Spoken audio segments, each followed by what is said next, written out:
నా పేరు దొప్స నాగేశ్వరరావు అండి. సూర్యచంద్రపేట మాది. ద్వారకాతిర్ల మండలం, ఏలూరు జిల్లా అండి.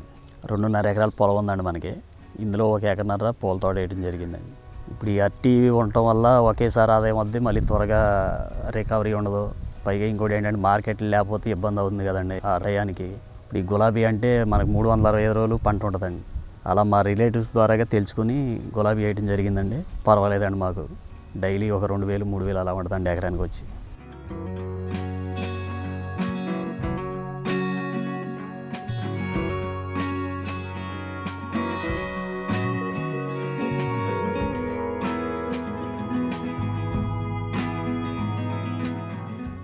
మేము గులాబీ నాటి 3 సంవత్సరాలు జరుగుతుందండి.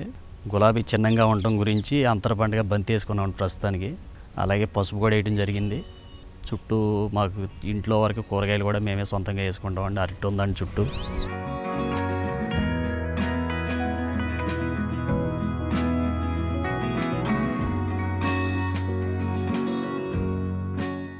మనకి యావరేజ్గా మొక్క వచ్చి 10 రూపాయలు కొనడం జరిగిందండి. ఇది ఎకరానికి వచ్చి 50,000 మొక్క కొనడానికి అవుద్ది. మనం పెంచడానికి ఆదాయం చేసి 50,000 అవుద్దండి. ఎకరానికి వచ్చి 1,00,000 రూపాయలు పెట్టుబడి ఎక్కుద్దండి దీనికి.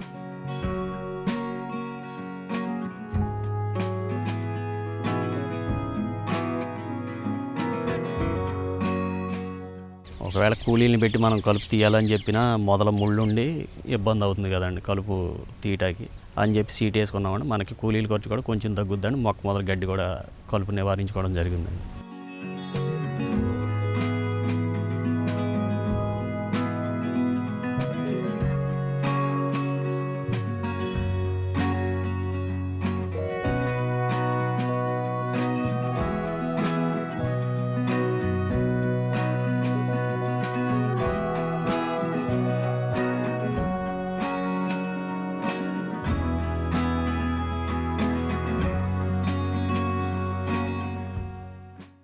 ప్రతి 15 రోజులకి 20 రోజులు ఇంచుమించుగా జీవామృతం తయారు చేసి మొక్క మొదలు పోసుకుంటున్నామండి. చాలా బాగుంది, ఇబ్బంది అయితే లేదు.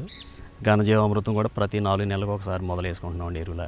చేప బెల్లం వాడటం వల్ల మనకి పువ్వు సైజు పెరగడం జరిగిందండి. అలాగే చెట్టు కూడా బాగుందండి. పూత పింద కూడా బాగా వచ్చిందండి మొగ్గ.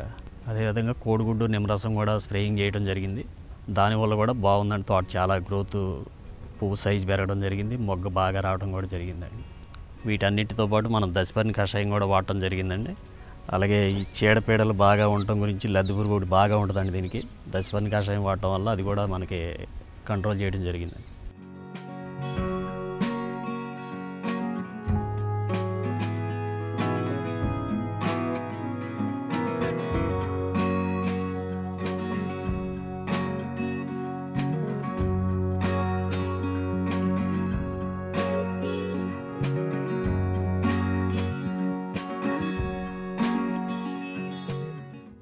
ఈ రసాయనిక ఎరువులు వాడేటప్పుడు మనకు ఖర్చు పెరిగేది కదండి. ఆ రసాయనిక వాడటం మానేసి మనం జీవామృతం అయితే, ఘన జీవామృతం అయితే, మేనామృతం అయితే మనం సొంతంగా చేసుకోవడం వల్ల ఖర్చు బాగా తగ్గించుకోవడానికి అవకాశం ఉందండి. అలాగే మనం సొంతంగా తయారు చేసుకోవడం వల్ల అంతా కలిసి ఒక 5,000 10,000 లోపు మనకు అవుతుందండి. మనకి సంవత్సరానికి వచ్చేసి మనకు ఒక 30,000 ఆదాయం పెట్టుబడి తగ్గించుకున్నట్టేనండి. ఒక 30,000 ఆదాయం పెరిగినట్టే కదండి మనకి.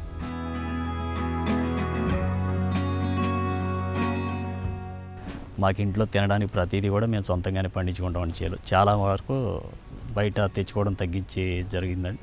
మేమే పండించుకోవడం జరుగుతుందండి ప్రతిదీ. ప్రతి డైలీ వచ్చేసి ఒక 20 నుంచి 25 కేజీలు 30 కేజీలు మేమిద్దరం అంటే మా భార్య నేనే కోసుకుంటాం జరుగుతుందండి. అలానే కేజీ వచ్చి 100 రూపాయలు ఫిక్స్డ్గా 365 రోజులు ఒకటే రేట్ అండి. ప్రతి డైలీ ఒక 20 నుంచి 25 బాగా ఉన్నాయంటే 30 కేజీల వరకు తెగే అవకాశం ఉంటుందండి. అలాగే మేమిద్దరం సొంతంగా పూలు కోత కానీ మేమే సొంతంగా చేసుకుంటామండి. నెలకు వచ్చేసి ఒక 50-60 వేలు అస్సలు లేదంటే ఒక 50 వేలు వస్తుందండి. ప్రతిరోజు ఆదాయం ఉంటుంది మనకి.